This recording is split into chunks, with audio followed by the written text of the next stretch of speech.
So today we're going to cook with our Tanka bites, our spicy pepper blend Tanka bites. It's really cold today, and I'll admit I don't really want to go to the store. So we have some Tanka bites here, and also we have some leftover frozen vegetables from the Kyle grocery down the street, and we have some fresh vegetables left from Tuesday when I cooked chili. What I'm finding right at this point is that we've been doing this for a month since I've been here, and the hardest thing is variety, because I don't go out to Rapid City every weekend, and so I'm just choosing what I can locally. Unless I go to Martin, which is about a 30-minute drive from here, which doesn't have a lot of variety either, but there's a little bit more to choose from.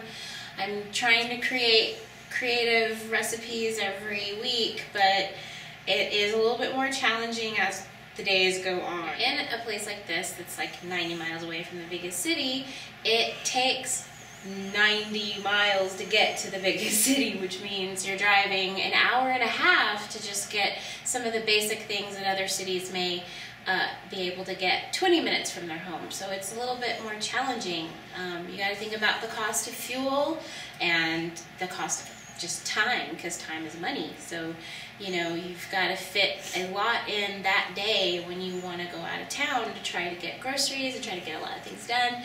And with it being winter, the sun goes down a lot quicker. I have been able to do it, though. I have pretty much shopped 98% of everything that I eat comes from Kyle.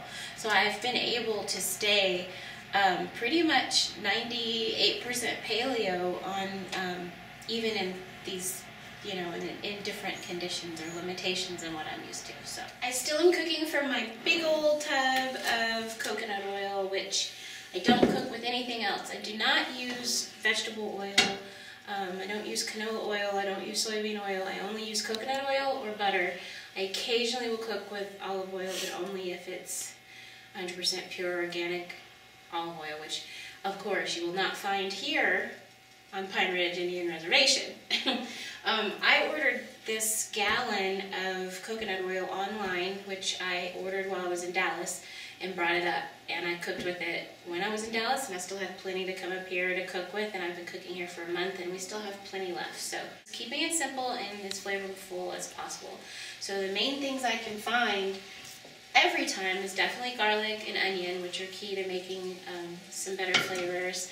I also bought turmeric before I came out here, so I do try to incorporate turmeric. It's known for anti-inflammatory properties. It has a lot of good health benefits. And occasionally I sneak some cinnamon in our meals, because that's also good for low, it's also good for blood sugar. So now I'm just cutting some garlic,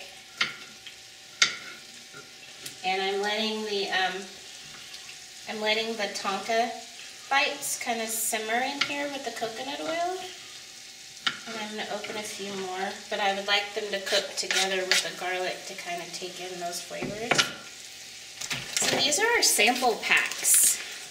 Whenever we do a tasting at a show or anything like that, or a store, we use these sample packs. And our marketing specialist, Jason Stover, sends these out to all over the nation to people who want to sample out Tanka to their customers.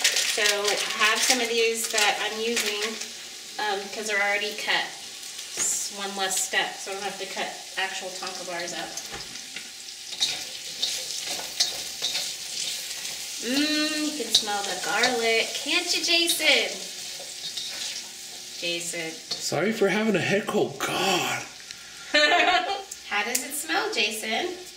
I don't know. I still got my head cold. Shush.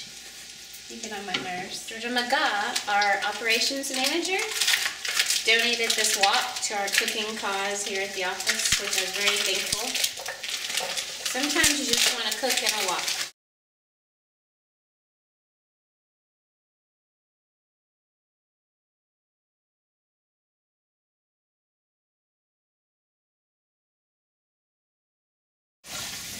Garlic burns easily, so I'm constantly making sure I toss it around so it gets in the flavor without burning. You have to be really careful with garlic because burnt garlic is nasty. I have been able to get things like radishes, jalapenos, lettuce, but it's only iceberg, so it's not the dark leafy greens that are a lot healthier for you. Iceberg lettuce is mostly water, it's not nutrient dense, but I have been able to get things, like I said, radishes, onions, garlic. There are some fresh things you can get. However, you can't get everything. So I do resort to frozen. Frozen is better than canned because, you know, they flash freeze when they're fresh. Anyway, I've got this blend packaged frozen vegetables. It's cauliflower and carrots and broccoli that I'm mixing in here. And I also have some green beans. I'm going to put in as well. Just the whole bag, why not? Alright. So I'm just going to stir all that and make sure everything gets warmed up. And I'm going to cut some onions here in a minute to throw in once this gets all warmed up. I do have some radishes, like I said, so I'm going to cut a few of those. Not everybody loves radishes, so I'm not going to put a lot. But it's something to add a little more color, so I'm going to add that in as well. So I'm going to put the lid on the wok, so all of that can get nice and warm. Since I'm using frozen vegetables, I want them to all get warmed up while I'm cutting the onions and the radishes. Oh, Jenice, I caught that on tape. Good.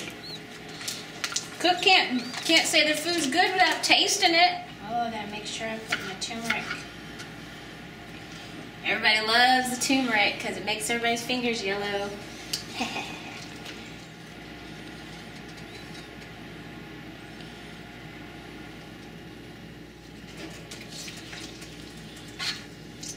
Thing is too, when you're cooking for a group of people, it's best to just keep it simple because of that.